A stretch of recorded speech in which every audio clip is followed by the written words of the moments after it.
9వ పాత్రలకు వచ్చాం. నిన్నటి పాత్రలో కృష్ణ గుణానుభవాన్ని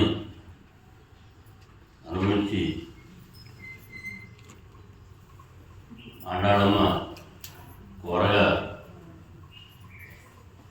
నిన్నటి గొప్ప బాలిక వీళ్ళతో కలవడం జరిగింది.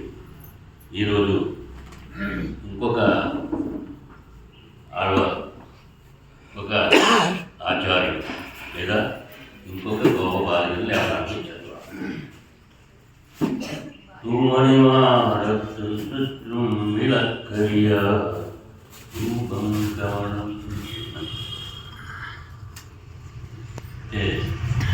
ఆ మేడ ఎట్లా ఉందా?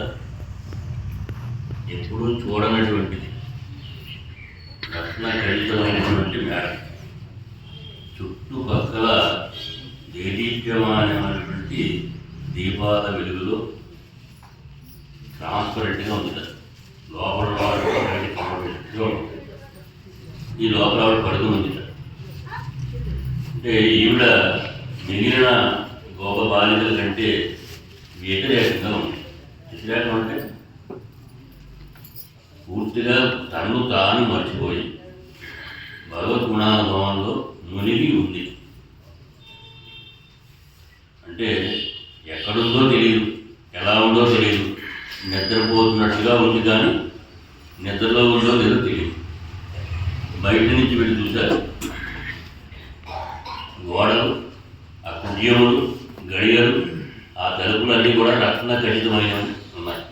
అంటే నవవిధమైనటువంటి రత్నాభరణాలతో పొదిగి ఉన్న ఆ మేడ తూమని మాడతో చుట్టూ మిడక్కరయ్య చుట్టూ దీపాలు.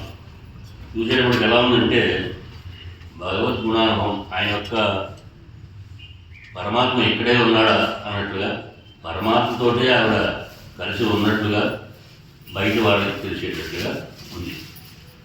మీరు పిలిచారు, పిలిస్తే ఎక్కడ ఆవిడికి స్పందన లేదు. ఈ గోదాముకి ఈవిడ మేనత్తు కూతురు అవుతుంది.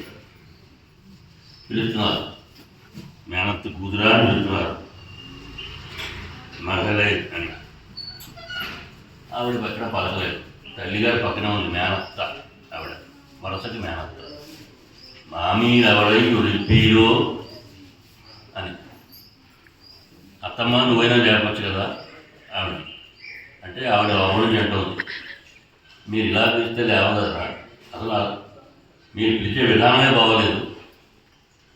ఎందుకంటే ఎవరన్నా ఒక సుమగ్నమైనటువంటి తపస్సులో కానీ, ఒక కీర్తనలో కానీ, ఒక పూజలో కానీ ఉన్నప్పుడు మనం పిలవలేము, పిలిచినా కూడా వాళ్ళు పలకలేని పరిస్థితి. వాళ్ళలో మమేకమై వాడు చేసే పనిలో మనం కూడా సమన్వయం చేసుకుని ఉంటే వాళ్ళకి తెలుస్తుంది. అందుకని ఇప్పుడు అంటున్నారు, వీళ్ళు ఏంటి అన్ని చెవుడో అనంతలో అన్నట్లుగా. ఏంటి చెవుడా మోగపోయిందా అన్నట్లుగా. అంటే ఆవిడ మోగాలేదు, చెవుడు లేదయ్యా, బాగానే ఉంది ఆవిడ, వినబడకపోవడం అంటూ ఏమీ లేదు. కాకపోతే మీరు పిలిచే విధానం పిలిచేటట్టుగా ఉంటే ఆవిడ చేస్తున్నారు. కానీ ఈవిడ వారు చెప్తున్నారు, మగడుతాను అమ్మయో అన్ని చెవుడు అనందరూ ఏమప్పెనుంతేలు మందిర పట్టాలు అని. అంటే ఎవరన్నా మంత్రం వేసి ఆవిడ లేవకుండా చేస్తున్నారా? ఇన్ని రకాలైనటువంటి సంశయాలు వస్తున్నాయి. ఉమ్మగలుగుతాను అమ్మయో అన్ని చెవుడు ఆనందరూ ఏమప్పెనుంతేలు మందిర పట్టాలు మామాయం మాధవం వైగుంధన్. మేనత్త గారు అంటుంది. ఆవిడ కృష్ణ భగవద్గుణానుభవంలో ఉంది కాబట్టి మీరు కూడా ఆయనకు గొప్పతనాన్ని చెప్పండి. చెప్తే మీ యొక్క స్పందనకి ఆవిడ మళ్ళీ ప్రతిస్పందన అవుతుంది అని చెప్పి ఆ అత్తగారు, మేనత్తగారు వీళ్ళకి ఒక సలహా ఇవ్వడం జరిగింది. అయితే ఇక్కడున్న ఈ గొప్ప బాలిక జ్ఞాని ఎలాంటిదో చెప్తున్నారు. ఇక్కడ ఉండుం తోరుం పరుగు నీరని నమ్మాళ్ళవారు తిరువాయుడు సాయించారు. అంటే చిన్నమైన సాగరమైన ఏ విధమైన చర్య అయినా సరే ఆవిడకి తెలియకుండానే ఆవిడకి అక్కర్లేనట్టుగానే ఉంది. ఆళ్వారి తిరుమలలో నమ్మాళ్ళ వారి యొక్క వృత్తాంతం ఇక్కడ మనం చెప్పుకోవాలి. ఎట్లా అంటే కారిమారు ఆదికేశవ పెరుమాళ్ ఆళ్వారు తిరునగరి. వాళ్ళు ఆ దంపతులు ఆ పెరుమాళ్ళను కోరుకున్నారు, నీలాంటి బిడ్డే కావాలి అని. ఆ పెరుమాళ్ళు అలాగే అన్నాడు, ఇచ్చాడు. ఇస్తే పుట్టిన వెంటనే ఏడుపు లేదు, ఏమీ లేదు. ఈ వారికిలాగే ఏం లేకుండా ఉన్నాడు.